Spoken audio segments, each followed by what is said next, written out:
screams from the darkness, twisted and tortured souls reaching out from the great beyond, the dark tide of humanity on the rise, and the unseen damage taking place between the realms of life and death.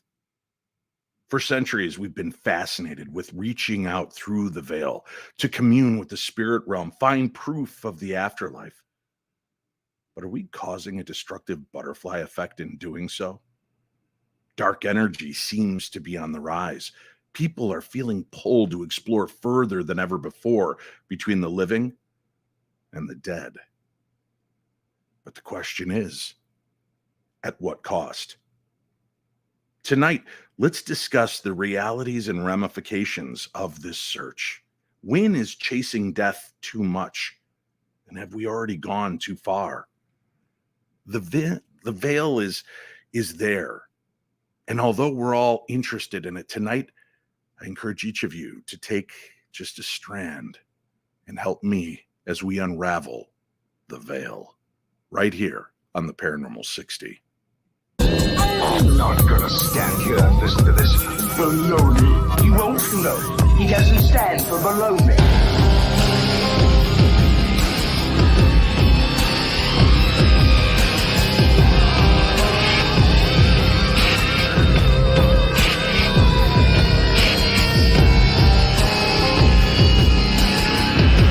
Sounds like a lot of supernatural baloney to me. Supernatural, perhaps.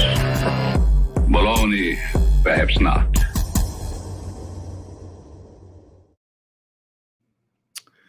Good evening, my darklings, and welcome to my realm. This is the Paranormal 60, a place that I want you to feel safe to come to. A place where we can examine concepts, constructs, and beliefs and deconstruct them. Try to understand the things that draw us together, the commonalities between us, and the distractions we share. I'm going to be honest with you. Tonight's a weird show. No guest, just me. Just me and your comments as the show progresses. I guess I'd start by saying that your old pal Darkness Dave is having a crisis of faith. A faith in the things that he thought he knew. I've never claimed to be an expert, nor have I ever claimed to know the answers. I'm always adjusting, educating, learning, trying to grasp concepts that, let's face it, are far beyond the ken of most of our abilities. But maybe that's an unfair statement to make. Maybe that's part of the problem, is that we aren't giving ourselves as humanity enough credit for how truly incredible we are and the things that we're capable of. I hear science examining concepts like the Matrix and big brains like Neil deGrasse Tyson saying that he believes that we are in some form of Matrix. Other scientists talking about the fact that they believe that we may be some kind of artificial intelligent construct that's gone awry, an experiment where the makers have either lost control or lost interest. Either way, it's kind of distressing. We want answers to the great unknown. We travel to sky, we travel to sea, we go as far as we can physically push ourselves. And in those moments where sometimes we're closer to death, we never feel more alive. What a weird dichotomy. I sit back and I examine the last 18 years of my life. And like a butterfly effect, I see doors and windows opening further back, a passion and interest in the paranormal that's always been there, a small fire, an ember burning and smoldering that from time to time catches ablaze and burns bright. But then there are days like today where that fire slowly lowers and the embers pop and hiss. And the raging flame goes from the reds and oranges to more of a calming blue.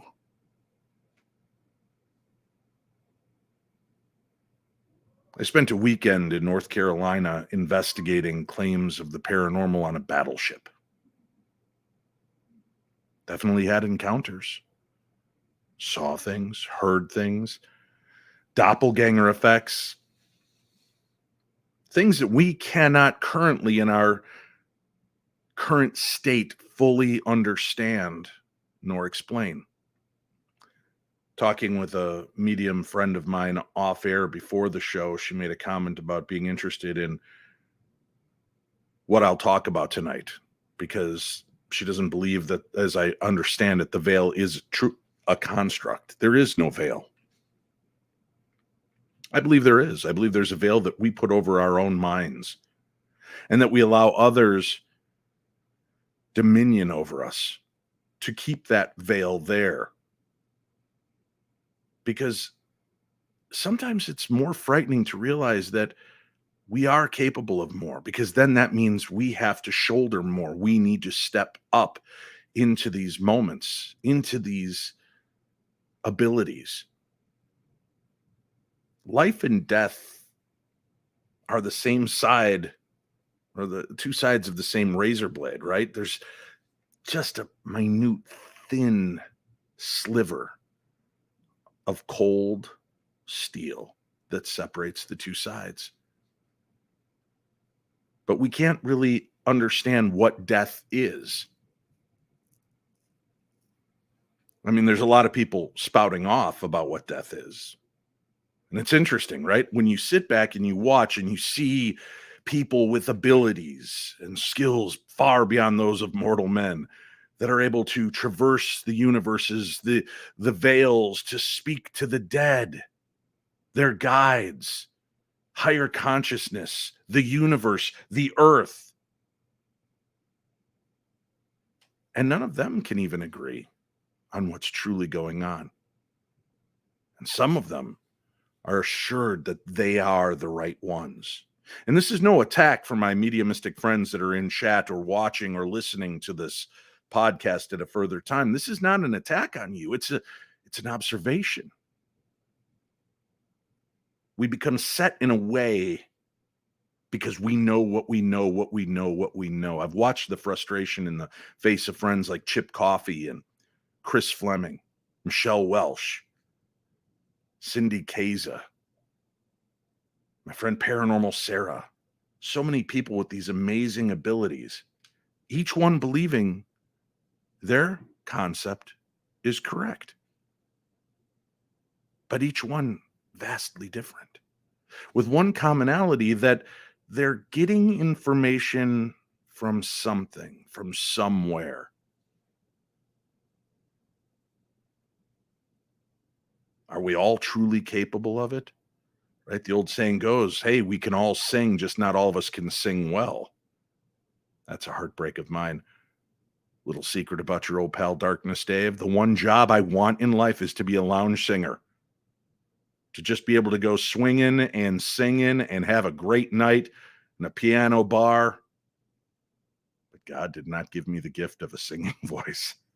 And on some nights, barely a speaking voice. Or is that what I've told myself and I've made myself believe? Because putting myself out there would be even more frightening. Maybe.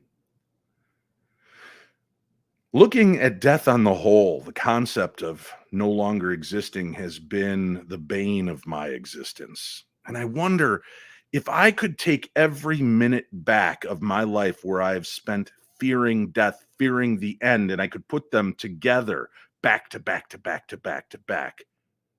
How many years of life would I truly have back? If I took all the moments I've spent in cold, dank prison cells, in the bottoms of forgotten ships, in the basements of asylums, former institutions, seeking an answer to something that is always elusive and always just slips through my fingers like sands through the hourglass. If I put all those moments back together, how much more living could I have had? Are we going too far in our quest and knowledge to understand what comes next? The Bible tells us, for those of you that are religious, to just be in the present, to be here now, to enjoy and live life now, because this is all that matters. Does that tell us something? That maybe what comes next is not nearly as important as what we have in front of us? Whether you're an AI construct or a true physical being, the now is the most important, isn't it? Half of what we search for in this field is closure with those we've lost, trying to rationalize and make sense of saying goodbye to someone we weren't ready to say goodbye to. I'm conflicted in my own heart and soul over my mother because I sat at her bedside as I watched her fade into the great beyond. And I whispered to her, "It's okay, Mom, you can let go. You've done your job. You've helped children around the world heal and find themselves again after tragic injuries at Shriners Children's Hospital. You've helped your son to become a man, to become a husband and a father and a grandfather. And I know that you're not in a good place. Your body is failing you. Your mind is beginning to fail you. And you're holding on for, I believe, all the wrong reasons. It'll hurt, but it's okay to say goodbye." And I feel guilt over that, as I'm sure many of you do. Making that decision to say goodbye. And then we scramble and want it back like a bad breakup. Wishing we could drunk dial our loved ones in heaven just to remind them how much we love them and how sorry we are for all the stupid things we've done. But how much damage are we doing to ourselves and to the other side by constantly shaking that wall, by screaming through the portals of time and space to try to get the attention of that has gone before us? I've said it on the show before, but it bears repeating, I believe. Think of the hauntings that we all encounter right now. What kind of hauntings are they? Where is the time frame most situated? It's right at that kind of turn of the century, from the 19th to the 20th century. Late 1800s to the early 1900s, when spiritualism was at an apex, when people around the world were losing friends and lovers and brothers and sisters in war and famine and depression, and they wanted answers, and they reached out. Did we rupture the time-space continuum by focusing so much misery, so much grief into one pocket area that it tore open that element of life, that we may be actually impacting and affecting the past, or allowing that past into our future? I know some of these are heady concepts, but think along with me. And I watching in chat, and I see many different conversations taking place that have nothing to do with this conversation, which again makes me wonder, does anybody listen? Does anybody think beyond what we've been shown on TV? Maybe we don't want to. Maybe we don't want to face reality. We don't want to face questions that put our actions under a microscope. Nobody does, really, right? Because we're all afraid of what might be seen. I've been looking under a microscope a lot lately, and I don't always like what I see. But I have anxiety. I deal with depression. I deal with life crippling imposter syndrome. And then I wonder how much of that is me. How much of it is me now, or how much of it is allowing the past to influence and affect the present. Again, it all comes back to this moment that we're sharing at this exact place in space and time. Whether you're listening from the future into this past episode, or you're listening live with me now, or perhaps you've just signed on, the show's going on, but you're still 10 minutes behind this point. Where's your focus? If we ruptured things by calling it forth, by begging for it to make its presence known, is it our responsibility to put the genie back in the bottle? And how do we go about doing that? I'm starting to think maybe there's more to us, that the things we encounter are echoes and reflections of the mind construct. They become part of the AI lexicon that we as a collective consciousness build. We go to old hospitals, old prisons, old places, old brothels, places of despair and anguish. There's no doubt that there's psychic scars left behind, that there's pain and blood, sweat and tears. But how much of it is active, intelligent energy, and how much of it is our projections and our cumulative consciousness creating an avatar of misery? We get what we expect. Angry ghosts. Get out! Leave! Help me! Because that's what we expect to hear. I was friends with Mark and Debbie Constantino. For those of you that never got a chance to meet them, I'm sorry. For those of you that did, you know what a blessing it could be. How talented they were at being able to communicate with the dead. Their life became so focused on communicating with the dead that I believe they forgot how to communicate with each other. I don't talk about it often because it hurts and it's uncomfortable. But we should not keep shrugging places of discomfort for places of ease. For real growth and understanding comes from facing those uncomfortable moments and pushing past them. Mark and Debbie spent so much time trying to understand the death of a child and understand their place in this universe and understand what comes next, that they lost sight of what was important.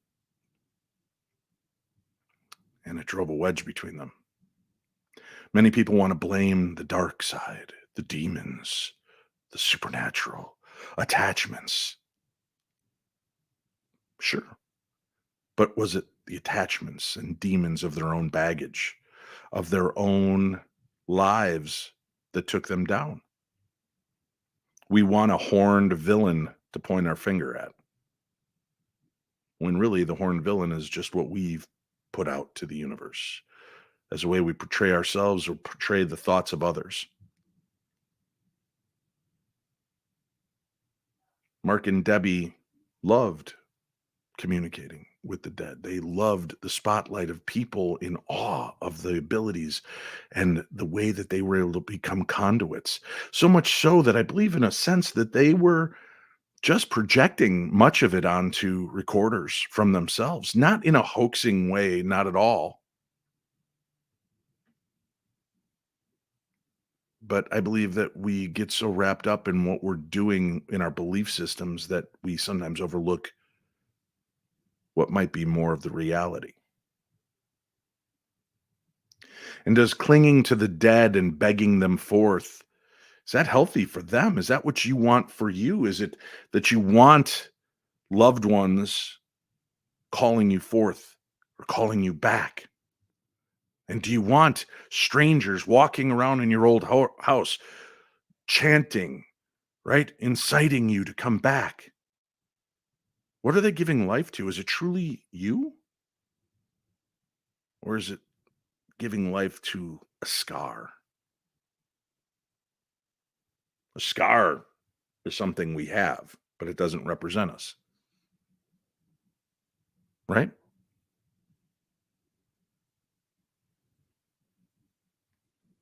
But picking the scar, poking the scar, creates pain, creates an effect. And something comes forth from it when we do that, right? And then we become infected. And maybe that's what we do. We infect ourselves with this want and desire to know more. instead of embracing the knowledge that we do have. I'm all for exploring how we can evolve humanity. And I listen to stories of aliens and Bigfoot and cryptids and higher conscious beings who say, oh, all the answers will come together when you can come together. And for years, I've laughed at that. I've scoffed and I've thought, geez, these aliens are dumber than we are. We're a bunch of knuckle dragging monkeys in the universe. We can't get along with anybody. We can't get along with the Russians, the Chinese, the Japanese, our neighbors, our family, our friends. When somebody that we think we love and care about excels, kind of hold it against them. That's who we are. We need to learn to evolve past that. How are we ever going to make true contact if the aliens are waiting for us to come together? Well, it's an evolutionary process, Dave. Bigfoot is hoping that we're all going to just clean up our act and pick up dirt and not pollute the waterways. And well, that ain't going to happen. Humanity is lost. We need to find our way again. We need to find a way to come together, but maybe not in such a maudlin way. I could see the effect a conversation like this has as I watch listeners join and drop out in dozens. Some of it's stream of consciousness, some of it's rambling old fool, I guess, but some of it is just truly wanting answers. Unraveling unraveling the veil, the construct that we put before us that limits us in our capacity to see more clearly ourselves and what lies in front of us, or perhaps even behind us. We spend so much time focused on two areas of our lives that we cannot control that we miss so much of what's going on in the here and now. That's weird, isn't it?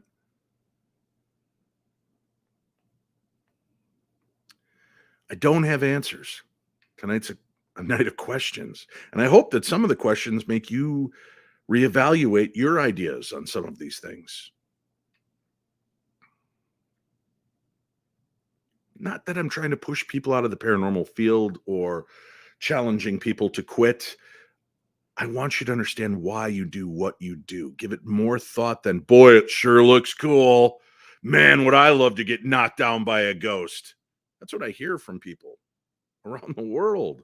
I saw that episode of Holzer Files when you flew backwards in that bathroom. You split your back open. Man, I wish I could have an experience like that.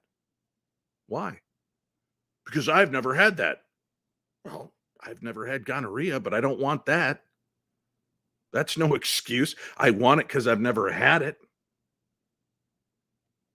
And I'm not blaming you. I'm not blaming you for wanting. I understand where the actual nugget of that comes from. I understand that it comes from wanting an experience that makes you feel alive. Because as I said at the beginning of this conversation, we're never more alive than when we're closing in on death and we're interacting with death. Right? What a weird dichotomy. Just a weird world. Religion pushes us in one direction that these are things we shouldn't question. And maybe there's a good reason for it. Maybe because we don't need to change and follow all these little strands and strings and try to understand. Obviously, we do need to evolve as humanity and we do need to push boundaries and ask questions. That's good. But maybe it's hyper focus on these moments that are not so good. You know, what do they say? You can't make an omelet without breaking the egg. What is the line? Where do we draw that line? When do we stop focusing on the dead and focus on living? I wonder if we focused more on the living, if the dead would embrace us and celebrate us.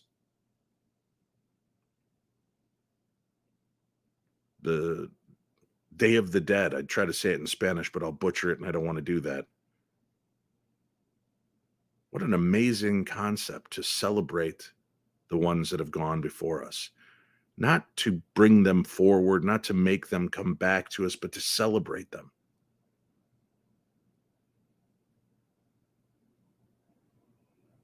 Is that what we do? When we go to these places, are we celebrating? Is it a celebration of the afterlife? Maybe if we focus it, maybe that's why some ghosts don't make themselves known, because we're all such maudlin, morbid goofballs, right? All the ghosts are on the side going, Jesus, how did I die? Did it hurt to die? What was it like to die? What's wrong with these people? Ask me what it was like to live.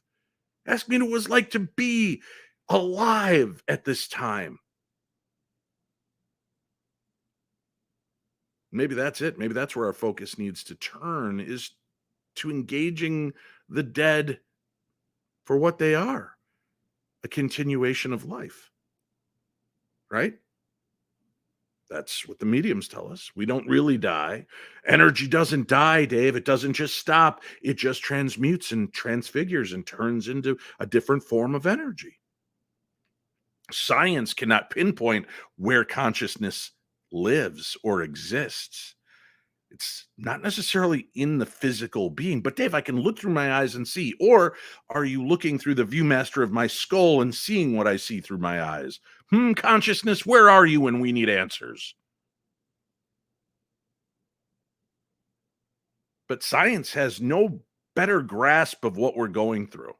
And I talk to scientists and I talk to doctors, and doctors who on the front will tell you this is nonsense. There's no God. There's no afterlife. There's nothing. Yet they pray over their selves every morning that they can get through and that they can save these patients. Well, if they're not praying to God or the universe or Donny Osmond, who are they praying to?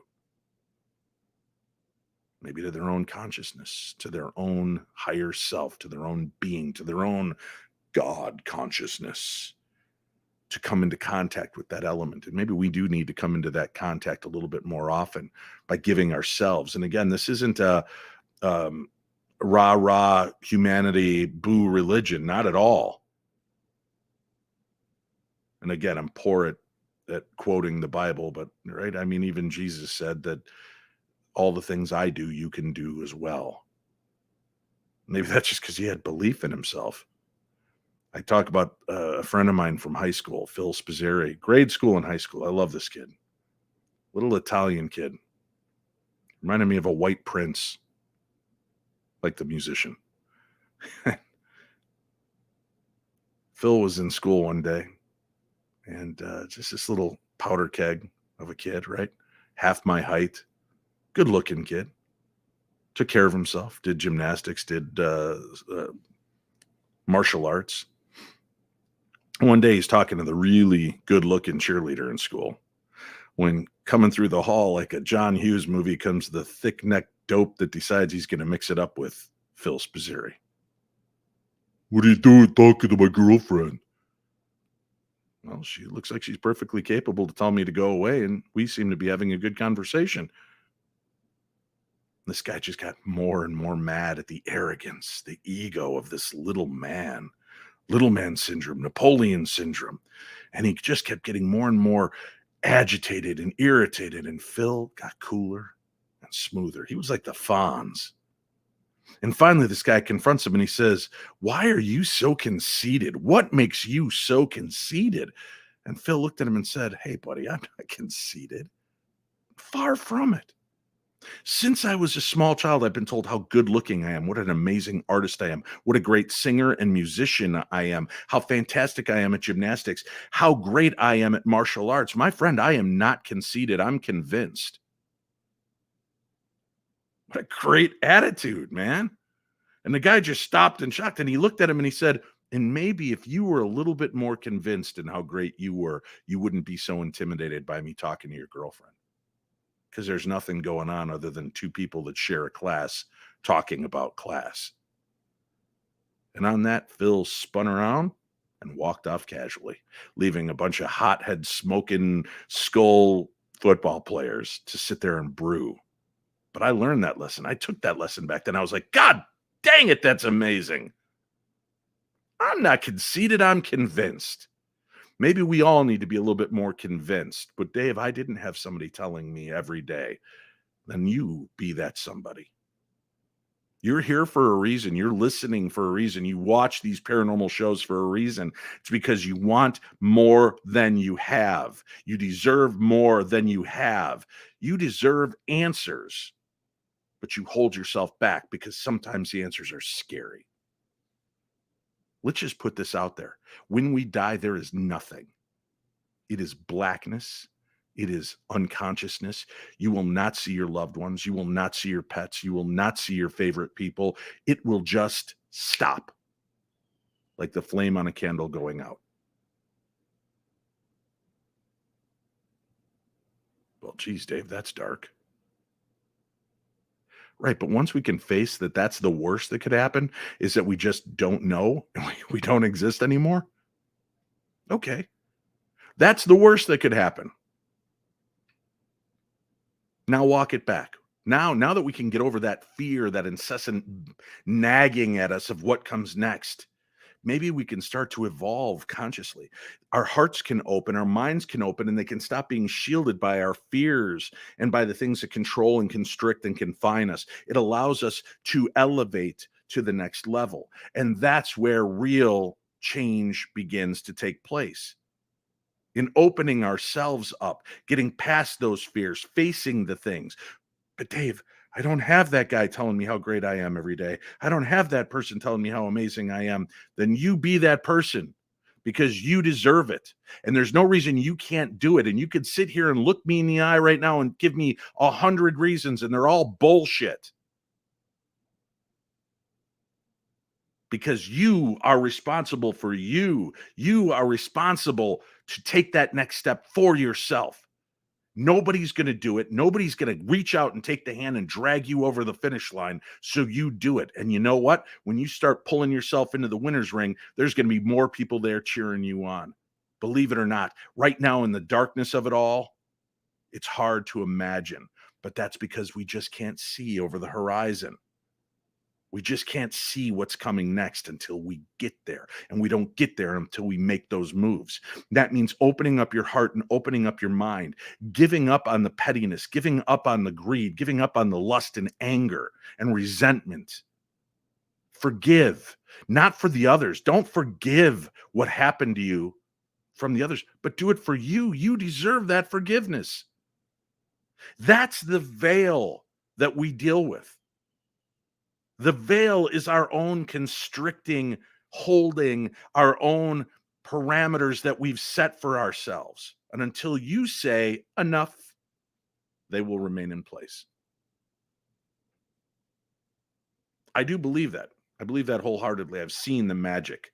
I've seen things sparkle and take place because I put them there, because I believed them into existence. Does that mean I'm magic? No. Does it mean I'm a dark Sith, Lord Darth Schrader? Probably. There is that choice. But I do believe that once you start to embrace the magic, you embrace the you embrace these abilities, you will see things, you will understand things, you will become more than what you have ever been before. And you deserve it. I wouldn't waste my time talking to you if you didn't deserve it, because I don't waste my time with losers. So all of you watching right now, all of you listening right now matter, because I say you matter.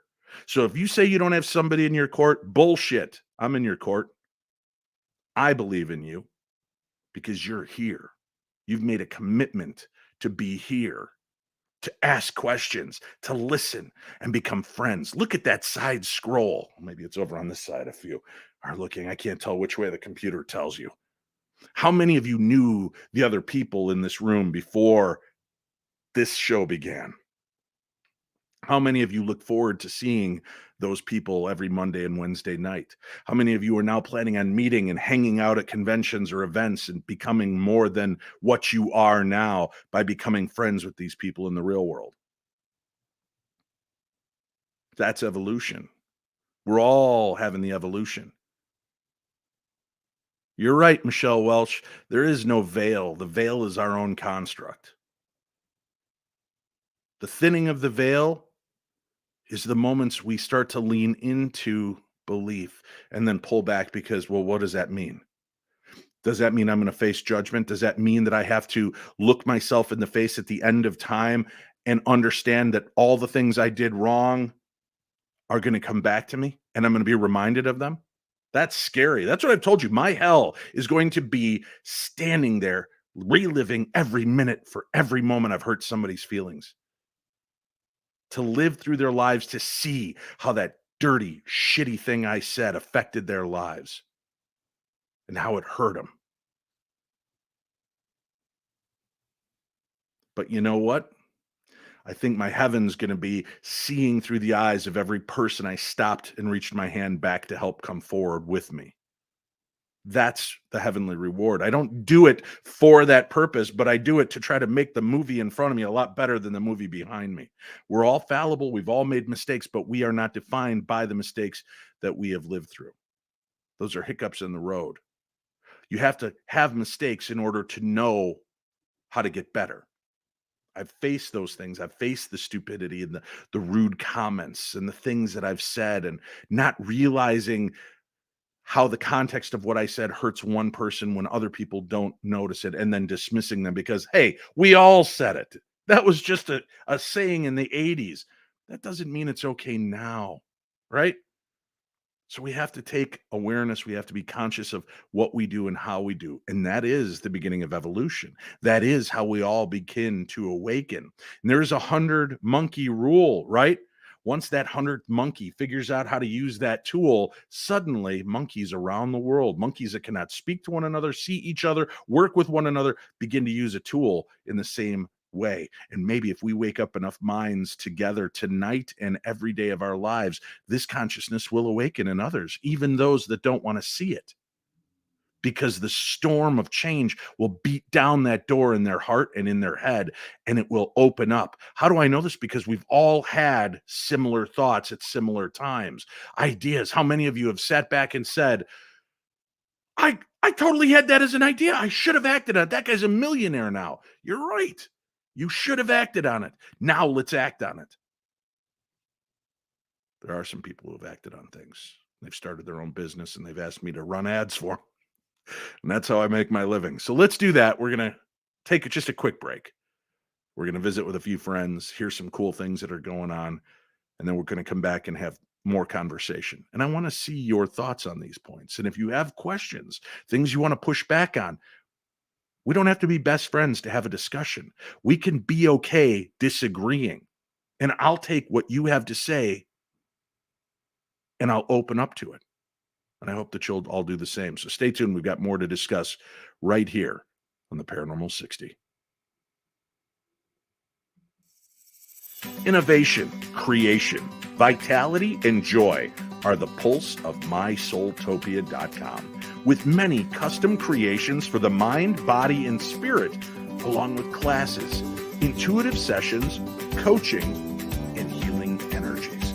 MySoultopia.com strives to bring sophistication with a twist to the metaphysical and the holistic market, while raising the community's vibration and channeling the new paradigm, which means new and exciting adventures for all.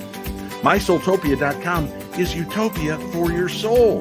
Visit MySoultopia.com, your one-stop shop for all your metaphysical needs, offering hand-selected crystals and crystal jewelry with prices to fit every budget.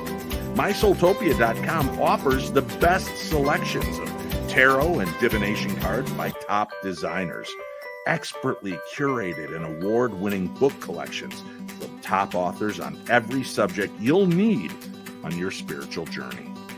MySoultopia is also proud to offer the finest singing bowls and an eclectic collection of the most amazing gemstones, crystals, and crystal jewelry from the top metaphysical designers in the world. MySoultopia.com is always your one-stop shop for award-winning mixes of Florida water, sage spray, and other spiritual protection. So begin your journey with the best resource, MySoultopia.com. That's MySoultopia.com. Why mess with the rest when you can start with the best? MySoultopia.com. Again, that's MySoultopia.com. TOPIA.com.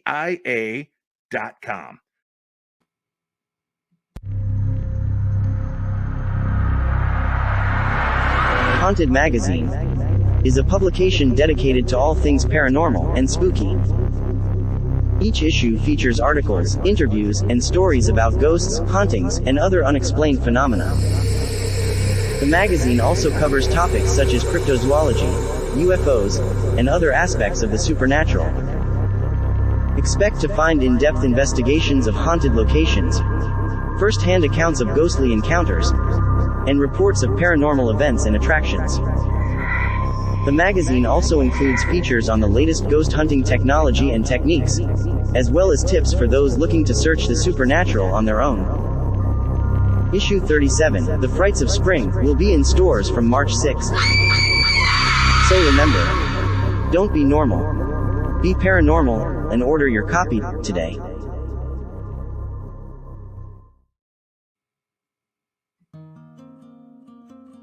Are you like so many others, coming into abilities that you don't understand and unsure where to safely begin this journey of exploration? Well, award-winning psychic and medium Michelle Welch has the answers. Michelle Welch is the author of the award-winning book, The Magic of Connection. Stop cutting cords and learn to transform negative energy to live an empowered life. In this book, you'll learn how spirituality and intuition can help you heal your inner wounds while staying connected to the people that you love. Author Michelle Welch shows you how to work with the energies that connect all people, and you'll learn to transform and transmute negative energy in ways that support your personal spiritual journey and help you reach a more powerful and meaningful life. In her newest book, Spirits Unveiled, a fresh perspective on angels, guides, ghosts, and more, Michelle teaches you how to identify and deal with the spiritual energy around you every day. Each chapter features a specific kind of spirit and teaches you how to sense its presence, identify and connect with it, and set the boundaries you may need, all while demystifying the process and making it easy and accessible to everyone, from the beginner to the expert. You'll learn how to understand elementals, connect with an ascended master, protect against psychic attacks, astral travel, and more. Providing meditations, visualizations, and inspiring stories, this book helps boost your intuition and spiritual experience. Unleash the real you. Get the books, The Magic of Connection, Stop Cutting Cords and Learn to Transform Negative Energy to Live an Empowered Life, and Spirits Unveiled, a fresh perspective on angels, guides, ghosts, and more. Buy them now wherever you purchase your books or by using the link on today's program guide. Life is confusing enough. Why not make it easier with award-winning help from Michelle Welch? Go out there, challenge your paradigms, go and see speakers, learn, educate, inform yourselves. We're going to be having a fun time this weekend at the pop-up Paracon Midwest Paranormal Conference taking place at the Woodstock Opera House. There are very few tickets that still remain for this. You are going to want to make sure that you can come on out and be a part of it. Dave Schrader from the Holzer Files and Ghost of Devil's Perch were going to be there. So is Shane Pittman from Holzer Files and 28 Days Haunted. Chris Fleming from every other paranormal show under the sun is going to be there. So many other great speakers. And we're going to be talking about science. We're going to be talking about cryptids. We're going to be talking about UFOs, Mothman, ghosts, spirits, and so much more. And I hope you'll come and enlighten yourselves and broaden your horizons, meet new friends, and reach outside your comfort zone, because that's where learning and that's where the next evolution begins. I want to share something with you. And I want you to read this to yourself in your head, for those of you watching. For those of you listening, it's a beautiful little meme photograph of a person in a yoga position with their hands in a prayer form and their mind on fire with the planetary system surrounding their head as it spins around. And it says, be mindful of your self-talk. It's a conversation with the universe. Be mindful of your self-talk, Ray Lancashire, who says out loud and in typing, I am my own worst enemy. Well, turn that around, Ray, and give yourself a hug and say you are your own best friend. You're not your own worst enemy. No longer. Give that up. It's time to move past that. Okay? I want you to move past that. I want all of you to move past that. But it's hard. I know it's hard. I know it's tough. I'm 55 years old and I'm still fighting it every day, but I keep doing it. I keep taking the steps to keep moving forward. Because the other option is not an option. Right? So let's evolve together. Let's create this crazy little cult community, the new Branch Davidians. What do you say? Who's willing to follow me? All you have to do is give me all your worldly possessions, throw them in a bucket. I promise to give them to the needy, my kids, and then we can all live together and I'll just repopulate the earth one person at a time. Man, woman, I don't care. That is my new cult leader status. For those of you just listening, I'm smirking. I don't want you to think that this is just rhetoric. This is a way of life. This is something that you can achieve, that we can achieve, but we have to stop limiting ourselves. The answers to what comes next are not as important as the answers to what can I do now? And I want to challenge each and every one of you to stop and think for a second. Think to yourself on the worst day you've ever had when you stopped and you noticed somebody else in dismay and you took yourself out of your mind and helped somebody else. How did that make you feel? How did that alter your perceptions and change the world, even if just for 5 minutes?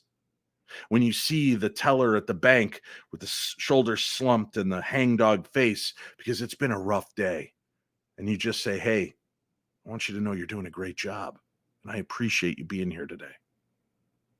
And watch them change and become part of the evolution. You all have that ability. You're not your own worst enemy, and you can be the best friend to everyone else out there. Even the people that you don't believe in and don't believe in the same things as you. It's okay. You want that next evolution? You want the aliens and cryptids knocking on our door, ready to break bread and make s'mores and sing songs? You have it in you. I know I started off our conversation bleak, making it sound like, oh, are we really there? We are there. I know we're there. I know we can get further. I want you to come with me. I want you to see the evolution of this conversation tonight, that we can go from one mindset into another mindset. We can see beyond the limitations of the life in front of us. And if we are AI, let's start acting like the intelligence part of AI. Let's start taking back the matrix. And we don't have to bend backwards and fight Mr. Smith. We have to fight ourselves. We have to rectify the bad data that's been entered. We have to purge that. We have to put in place a new spyware protector that you set in place. And that spyware protector says, you're good enough. You're okay. You're going to be okay. And that the cracks and the chips and the dings in your paint, they're not the defining element of who and what you are. Do you understand that? Because once you understand that and you realize you're speaking to the universe, you're not just speaking to some innocuous God, to some giant black void. When you speak, you're speaking to all of us, and we're going to hear you. And when you start projecting that, people are going to say, she's not conceited. She's convinced. And I'm convinced because she's convinced. That's how all these lunatics come to power. Right? Well, Dave, what if I become a lunatic? Don't worry, you're already there. We're all lunatics in our own way, but how do we go forward with it? Right? So let's do this. Let's challenge one another tonight. And whether you're listening later on or not, I challenge you, write to me. Send me a list. Put it in writing tonight. 3 things that you know you're going to change about yourself in spite of what everybody else believes. Because when I get those things, I'm going to pray over them for you. This is sounding all Benny Hinn all of a sudden, but I'm going to do that. I believe in the power of prayer, and I believe in the power of consciousness. And I believe that when we come together for good things happen. So send me those things and I'll pray for you that you get each and every one of those things and that you do it in an evolutionary way with an open heart and an open mind. Dave at paranormal60.com. You have my guarantee I will pray over each and every one of those. When you reach out to me, I used to think it was really weird that people reached out to me for prayer and healing requests. I got it to throw it up on my website. I understand that.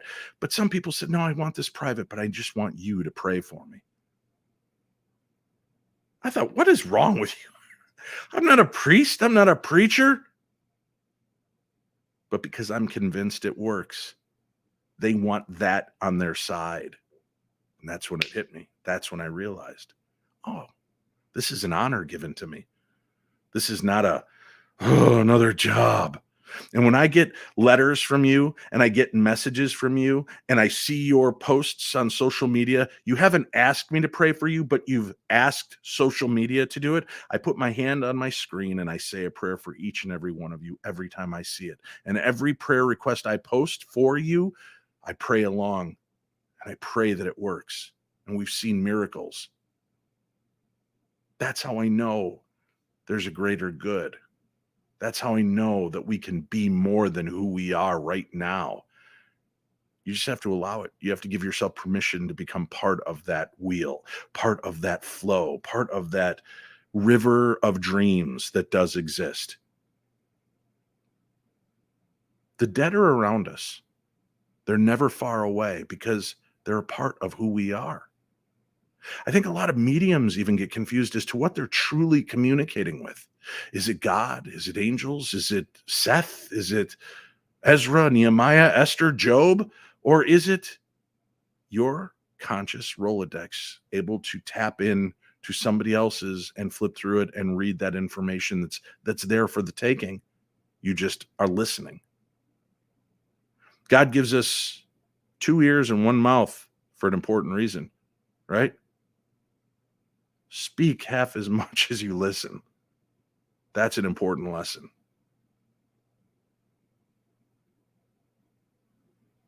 We have the abilities to become better, each and every one of you. Even those of you that are fighting addiction, I believe in you. Each and every one of you fighting the want and desire to just die now and give up. I believe in you. And all these people are believing in you as well. They're all with me right now. Can we get an amen, a string of amens? Whether you're religious or not, amen is just a sign that, yes, we're going to work together on this. We're going to come together on this. We're going to make a difference together on this. Right? Because if we can start off with this group of 250, 300 people that are watching live from the sources I can see, and the thousands that listen later, that is power. Not my power. It's our power to share, to make a difference. And then every day make a difference. And then start listening to the universe for answers. Start listening to the spirits that are there.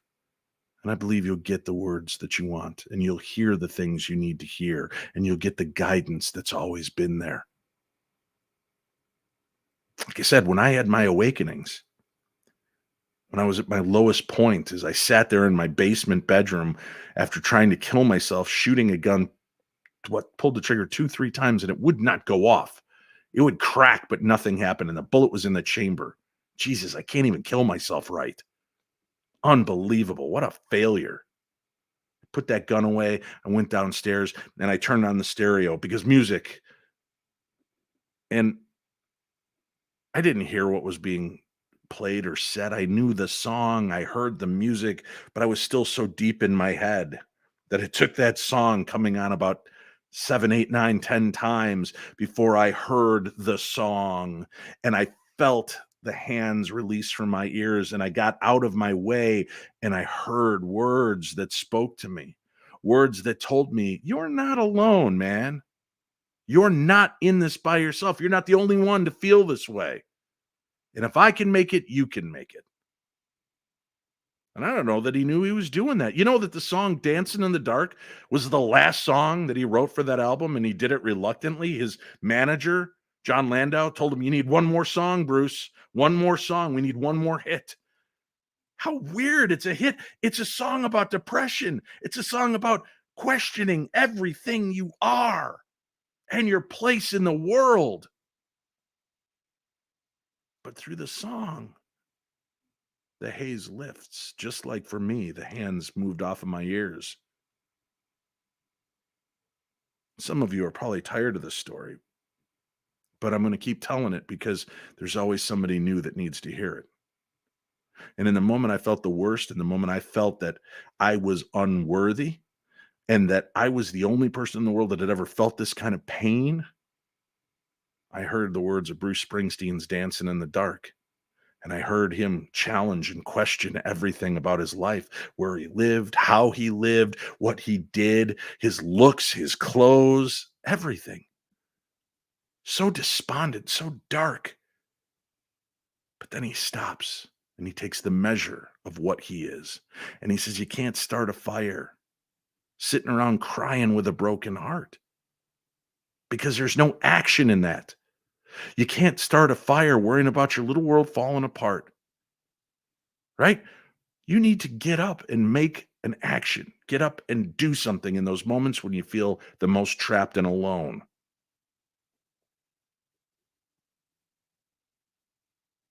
Because I listened that day, and I'm here 50 years later.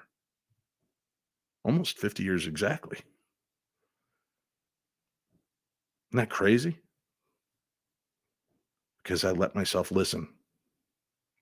And I let myself get out of my own way, and I let myself hear the words of others that came before me.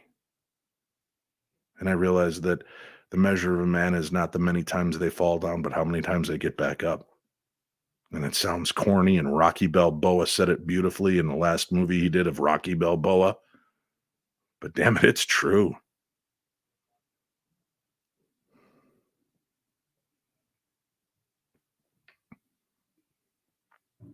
I believe people that see spirits and demons and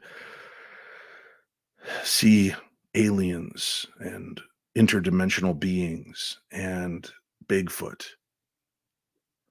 I don't believe you're crazy. I believe that in that one moment, you're not in your own head, and it allows you to see the miraculous. You remove your veil. And in those moments of what if, that's when we transform. That's when the magic slips through, right? I've said this before. It's those moments in between living that we need to really hyper focus on, because it's interesting, right? In those moments when we're not in our own way, we have some of the most profound experiences of our life. We're not worried about our bills. We're not worried about our car or our house. We're just worried about that beautiful new baby that was born and all the potential and possibilities. And we don't weep because we fear the future. We weep because we rejoice in the possibility of future.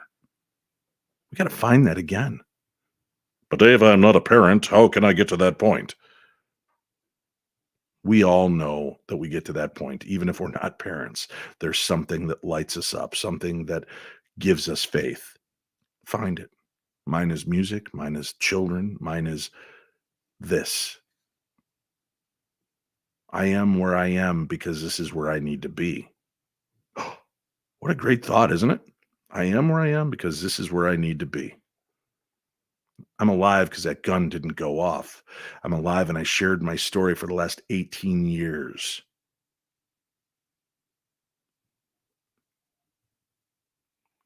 And one of the best gifts I've ever gotten are the emails from you telling me how it helped you. So some look at me as weak. Some look at me as broken. Some look at me as the guy who's always talking about this. I will take that from the handful of you that are miserable cusses that don't understand why I would open up and let that part of myself be shown, because there have been hundreds that have reached out to me to tell me it matters. So I am exactly where I need to be right now. And so are you.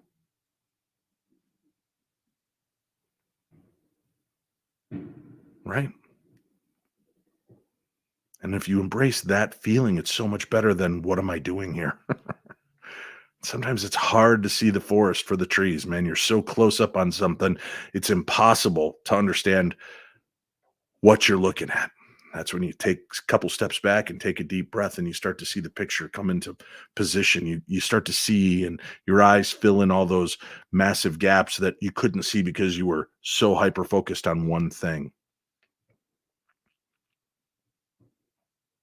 When I watch my mediumistic friends open up and truly make a connection, and make a connection for somebody and make them whole again, or at least push the pieces that were missing of the puzzle back towards them so they can put them where they belong, I can see the change in those friends. And what's heartbreaking to me is some of those friends are in dark places in their own lives because they put so much energy in helping others, they forget to help themselves. Well, your rewards will be great one day, I'm sure of it. But remember, it's okay to take care of you.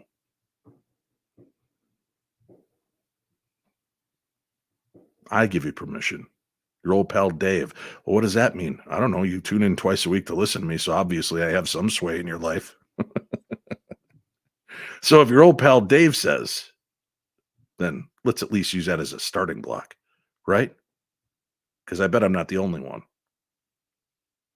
Send me your thoughts. Send me your ideas. Send me the things that you want to change. Give me 3 of them. Just 3. I'm not going to ask you for an overwhelming amount, and you don't have to get all deep. Nobody else is going to see these. I just want you to tell me 3 things you want to change, 3 things you're going to do that are going to make your life better so that you can start to evolve and have the life that you deserve. And I'll pray over them for you. And I'll ask each and every one of you listening and watching right now to just say a silent prayer for everybody that needs it and everybody that reaches out. They won't know what you've sent. They won't know your ideas, but together, collectively, as a consciousness, we can help and fortify one another. I'm going to turn my gaze to the chat. If you have questions, if you have thoughts, if you have something that you need to share or want to challenge me on, maybe you just think, God, this guy is full of nonsense. He's completely crazy. Call me out on it. Why? Why do you feel that I'm completely crazy? Why do you think none of this makes any sense? I'm open to ideas. I want to hear what your thoughts are. There's a good one. Look, our friend Captain Nina, right? Nina Johnson. She needs a kidney donor. She needs one now. She's got 2 lovely children and an amazing husband and a crazy little dog. And she needs our prayers. And she needs our good thoughts and our positivity. So please keep Nina in your thoughts, your positivity, your light work, your energy work, whatever you've got, send it to our friend Nina. Go outside of yourself and focus on helping a friend in need. Right? Magic will happen, I promise. I love that theory. Thank you, Paranormal Pixie. Wrapping up everyone in golden light. This sounds like such nonsense. What a bunch of tree-hugging hippies. Here's the thought, right? What if an apple a day really does keep the doctor away? What if giving good thoughts and intentions to other people is the seed of fruit of change? Did it cost you anything? No. Did spending 30 seconds of your day focused on good thoughts to somebody else hurt you in any way, shape, or form? Well, nobody did it for me. So what? Get out of your own way. So what? Nobody did it for you. Maybe it's because you've got such a wall up. And once you start to break through that wall by sending good things out to other people, that wall will come down and you will start to receive the things that you have been missing because your wall has been much too high for much too long.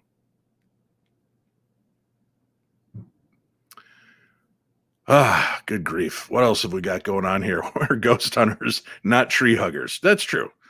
We are a little bit of all of this.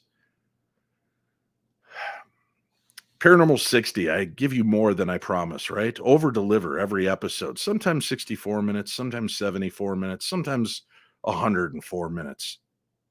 But none of it is ever a chore. Every minute I share with you people I love, and every minute that you give to me is a gift, and I thank you. And long after I'm dead and this little box survives on the internet, there will be people that find us and find our conversations. And I hope that they see that some people can come together from different walks of life, different races, different religions, different sexualities, and it doesn't matter because when we're here, we're family. I hope Vin Diesel doesn't sue me for that. That sounds like a Fast and the Furious thing, doesn't it? I'm older, Vin. You'll have to sue me and prove that I didn't think of that first. Be kind to yourself and be kind to others. If you want to truly have paranormal experiences in your life, that's how you begin.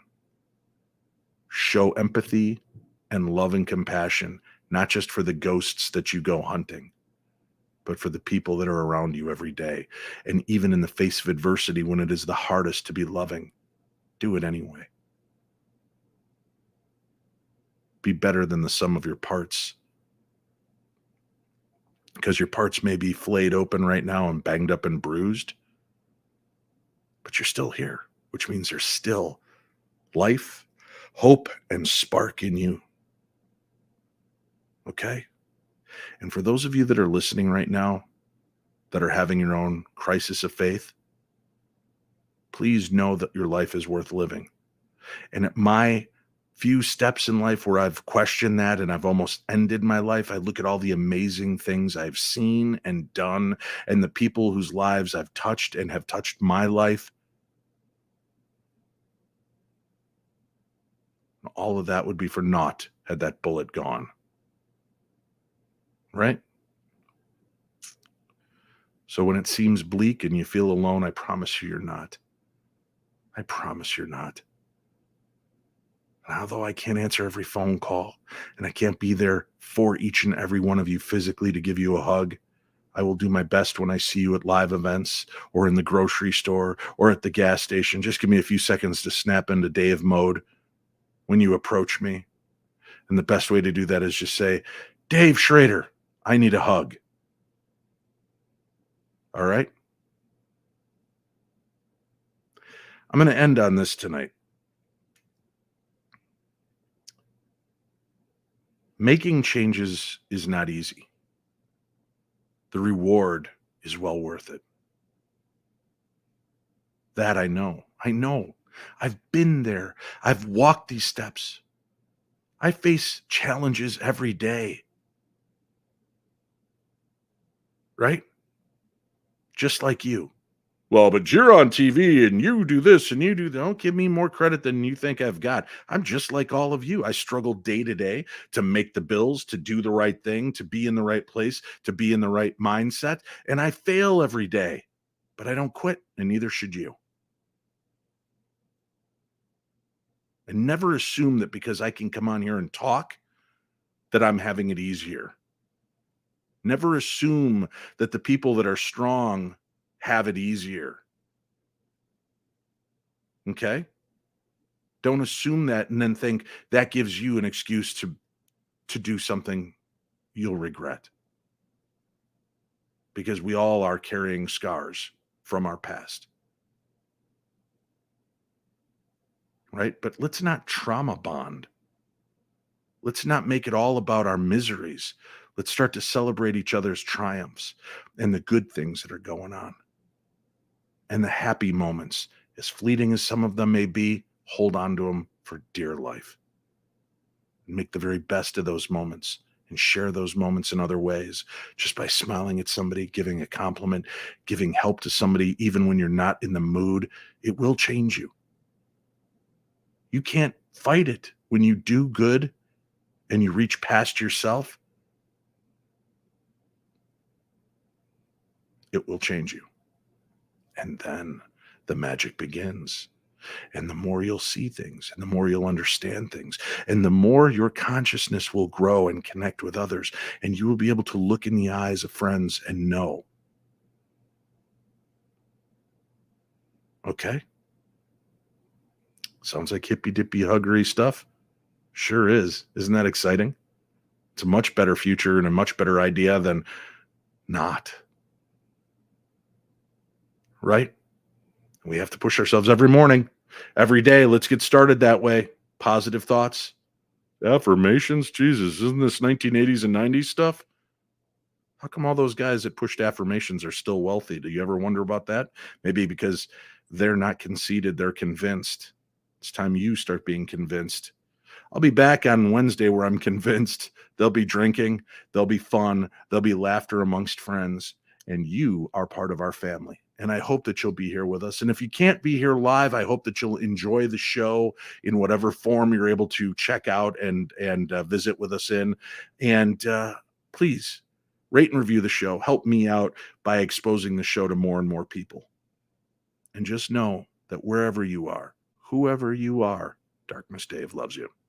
Have a good night, and thank you for joining me here on my Paranormal 60.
Be convinced, true believers, because I am.